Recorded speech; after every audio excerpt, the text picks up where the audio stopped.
एक बार बड़े बड़े ऋषि मुनि एक जगह जुटे तो इस बात पर विचार होने लगा कि कौन सा युग सबसे बढ़िया है। बहुतों ने कहा कि सतयुग, कुछ त्रेता को तो कुछ द्वापर को श्रेष्ठ बताते रहे। जब एक राय न हुई या तय हुआ कि जिस काल में कम प्रयास में ज्यादा पुण्य कमाया जा सके, साधारण मनुष्य भी सुविधा अनुसार धर्म कर्म करके पुण्य कमा सके, उसे ही श्रेष्ठ माना जाएगा।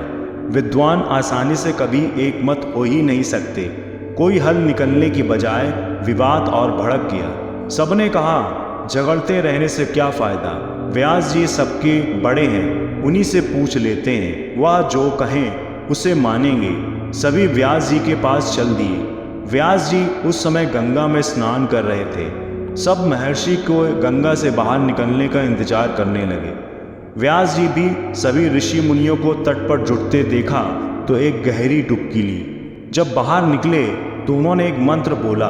वह मंत्र स्नान के समय उच्चारण किए जाने वाले मंत्रों से बिल्कुल अलग था। ऋषियों ने व्यास जी को जपते सुना, कलयुग ही सर्वश्रेष्ठ है, कलयुग ही श्रेष्ठ है।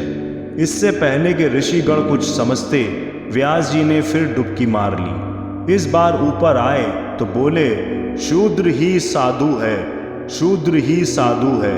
यह सुनकर मुनिगण एक दूसरे का मुंह देखने लगे। व्यास जी ने तीसरी डुबकी लगाई। इस बार निकले तो बोले, स्त्री ही धन्य है, धन्य है स्त्री। ऋषि मुनियों को यह माजरा कुछ समझ में नहीं आया। वे समझ नहीं पा रहे थे कि व्यास जी को क्या हो गया है, यह कौन सा मंत्र और क्यों ये मंत्र पढ़ रहे हैं। व्यास जी गंगा से निकलकर सीधे अपनी कुटिया की ओर बढ़े। उन्होंने नित्य की पूजा पूरी की। कुटिया से बाहर आए तो ऋषि मुनियों को प्रतीक्षा में बैठे पाया।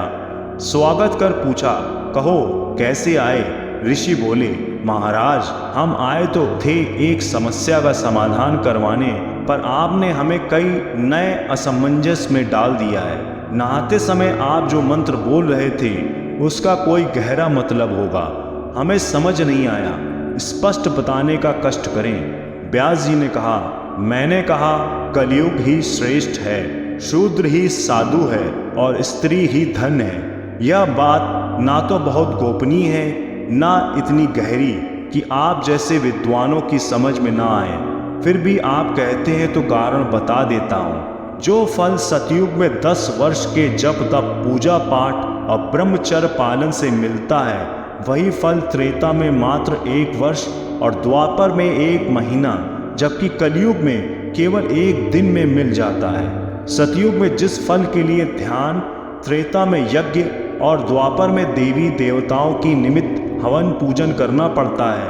कलयुग में उसके लिए केवल श्री कृष्ण का नाम जप ही पर्याप्त है। कम समय और कम प्रयास में सबसे अधिक पूर्ण लाभ के चलते मैंने कलयुग को सबसे श्रेष्ठ कहा। ब्राह्मणों को जनेऊ कराने के बाद, कितने अनुशासन और विधि विधान का पालन करने के बाद पूर्ण प्राप्त होता है, जबकि शूद्र केवल निष्ठा से सेवा दायित्व निभाकर वह पूर्ण लाभ अर्जित कर सकते हैं। सब कुछ सहते हुए वे ऐसा करते भी आए हैं, इसलिए शूद्र ही साधु है। स्त्रियों का न सिर्फ उनका योगदान महान है, बल्कि वे सबसे आसानी से पूर्ण लाभ कमा लेती हैं। मन वचन कर्म से परिवार की समर्पित सेवा ही उनको महान पूर्ण दिलाने को पर्याप्त है। वह अपनी दिनचर्या में ऐसा करती हैं, इसलिए वे ही धन्य हैं। मैंने अपनी बात बता दी, अब आप लोग बताएं कि कैसे पधारना हुआ। सभी ने एक सुर में कहा, हम लोग जिस काम से आए थे आपकी कृपा से पूरा हो गया। महर्षि व्यास ने कहा, आप लोगों को नदी तट पर देख मैंने अपने ध्यान बल से आपके मन की बात जान ली थी, इसीलिए डुबकी लगाने के साथ ही जवाब भी देता गया था। सभी ने महर्षि व्यास की पूजा की और अपने अपने स्थान को लौट गए। धन्यवाद।